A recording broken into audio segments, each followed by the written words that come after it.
संताची या त्यांच्या कृपादाने कथेचा विस्तार बाबाजी सद्गुरुदास तुका सयांचे केलिया स्मरण होय सकल विद्यांचे अधिकरण तेची वंदू श्री चरण श्री गुरूंचे ते नमस्कारून आता अलंकापुरी रम्य सिंहासनस्थं पदांभोजं तेजं स्फुरन्दिग्प्रदेशं विचिन्द्रादि दैवं सदा स्तूयमानं समाधिस्थमूर्तिं भजन् ज्ञानदेवं नमामि सद्गुरुं शान्तं सच्चिदानन्द विग्रहं पूर्णब्रह्म परानन्द मीशमानन्दि वल्लभम् ॐ नमो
काहीच नाही बोलतो वचने भाविका एका जनार्दने तुम साधा सत्याची अस प्रभावी नमो सद्गुरु तुकया ज्ञान दीपा नमो सद्गुरु सच्चिदानंद रूपा नमो सद्गुरु भक्त कल्याण मूर्ती नमो सद्गुरु भास्करा पूर्ण कीर्ती शरणागत दीनार्ते परित्राण परायणे सर्वस्यार्ति हरे देवी मुक्ताबाई नमोस्तुते विठ्ठल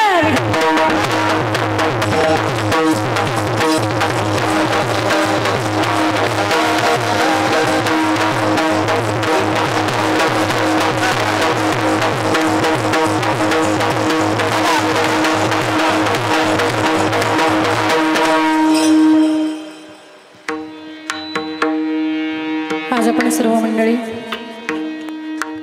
परात्पर अखिलेश्वर अकारण करुणा वरुणालय भक्त वांछा कल्पतरू रुक्मिणी प्राण संजीवन महाराष्ट्राचा आराध्य दैवत षडगुण ऐश्वर्य संपन्न पंढरपूर निवासी श्रीमंत श्री पंढरीश परमात्म्याच्या कृपाशीर्वादानं त्याच्या छत्रछायेखाली औरंगाबाद जिल्ह्यातील सिल्लोड नाही औरंगाबाद जिल्हा नाही छत्रपती संभाजीनगर जिल्हा आणि या जिल्ह्यातील सिल्लोड तालुक्यातील गेवराई सेमीचं वैभव या मातीचं पावित्र्य या मातीची मंगलता या मातीची दिव्यता ज्यांच्या पदस्पर्शानं झाली ते गोवर्धनगडचे असणारे महंत हरिभक्तपरायण गुरुवर्य प्रल्हाद महाराज खरं तर त्यांच्या चरणी प्रथमतः मी विनम्र माझा प्रणिपात करते कारण अधिकारी असल्याशिवाय मातीला अधिकार निर्माण होत नसतो त्यांच्या चरणाचे रस इथं लागलेत त्याच्यामुळे ही माती ही भूमी पावन झालेली आहे आणि ज्यांच्या मार्गदर्शनाखाली हा या ठिकाणी सप्ताह होतोय ते हरिभक्तपरायण महंत विष्णू महाराज केंद्रे त्यांचे जे मूळ गादीचे अध्यक्ष मठाधिपती गोविंद बाबा केंद्रे या मातीमध्ये येऊन गेले होते आणि त्यांनी सांगितलं होतं, इथं आल्यानंतर 20-22 वर्षापूर्वीची घटना आहे, 20-22 वर्षापूर्वी बाबा इथं आले आणि त्यांनी सांगितलं होतं, ज्या मातीमध्ये आत्ता सध्या आमचे प्रल्हाद बाबा राहत आहेत, भविष्यामध्ये या मातीला सोन्याचं मोल येणार आहे. इथून पालखी सोहळा पंढरपूरला जाणार आहे, भलं मोठं संस्थान या ठिकाणी उभं होणार आहे आणि तिन्ही कालाला जाणणारे त्रिकालज्ञ संत असल्या कारणानं त्यांची वाणी 20-22 वर्षानंतर खरी झालेली आहे. या ठिकाणी एवढी मोठी ही जागा उपलब्ध झाली. खरं पाहायला गेलं तर जागा थोडी सोडी नाही आहे, ही प्रचंड मोठी जागा आहे आणि एवढी जागा जर पुण्यामध्ये नुसती सप्त्याला द्यायची म्हणलं ना तरी लाखभर रुपये भाडं द्यावं लागलं असतं.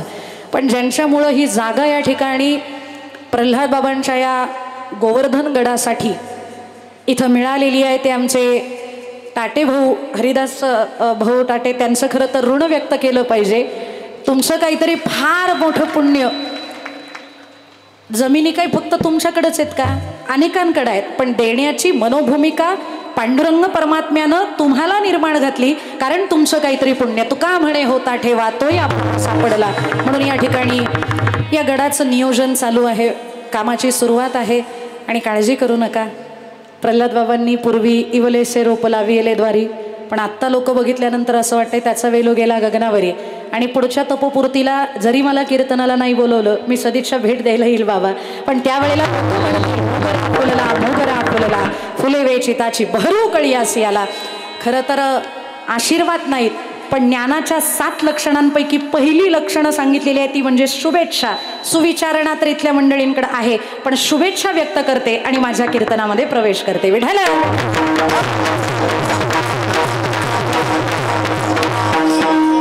पण बाबा तुम्हाला एक विनंती करू का? तुम्ही कीर्तनाच्या सुरुवातीला येत जाऊ नका, कीर्तनकारावर दडपण येतं. कारण ज्या वेळेला अधिकारी माणूस समोर बसलेला असतो त्यावेळेला कीर्तनकाराला खस लावावा लागतो. आणि आता मी माझ्या पद्धतीने परीक्षा देणार आहे, पास की नापास कीर्तनानंतर सांगा. विठ्ठल.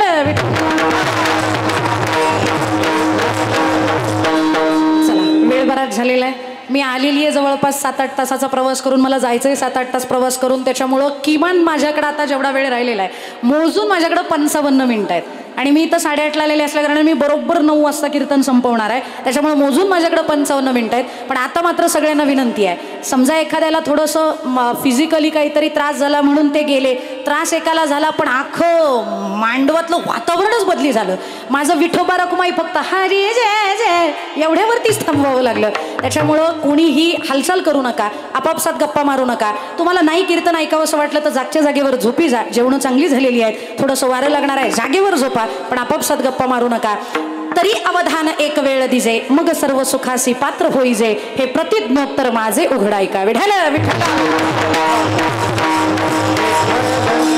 अभंगात प्रवेश करण्यापूर्वी वारकरी संप्रदायाच्या दंडकाप्रमाणे अभंगाचा अल्पसा परिहार द्यायचा तो असा. प्रस्तुत प्राप्त प्रसंगी कीर्तनरूपी सेवेकरता निवडलेला अभंग महाराष्ट्र सारस्वताला ललांभूत ठरणारं साहित्य ज्यांच्या मुखारविंदातून निघालं, वारकरी मायबापांच्या कर्णकुहरांमध्ये ते अमृत लहरींसारखं बरसलं, ज्यांच्या स्वतंत्र प्रतिभेला स्वतः महाविष्णूंनीच अवतार घेऊन उरलेल्या चुका दुरुस्त करण्याचं काम केलं असं ज्यांच्या बाबतीत म्हणलं जातं, ते अनाथांची, साधकांची, योगियांची, वारकऱ्यांची माय ज्यांना म्हणलं जातं, ते कैवल्य साम्राज्य चक्रवर्ती आळंदी स्थित साधक हृदयस्थ असणारे श्रीमंत श्री ज्ञानोबराया. या ज्ञानोबरायांचा, माऊलींचा 3 चरणाचा आणि भगवंतामधली गुण वैशिष्ट्य प्रगट करणारा, सर्व वारकऱ्यांच्या परिचयाचा नसला तरी मोबाईलच्या पाठातला उत्कृष्ट असा अभंग आहे. विठ्ठल.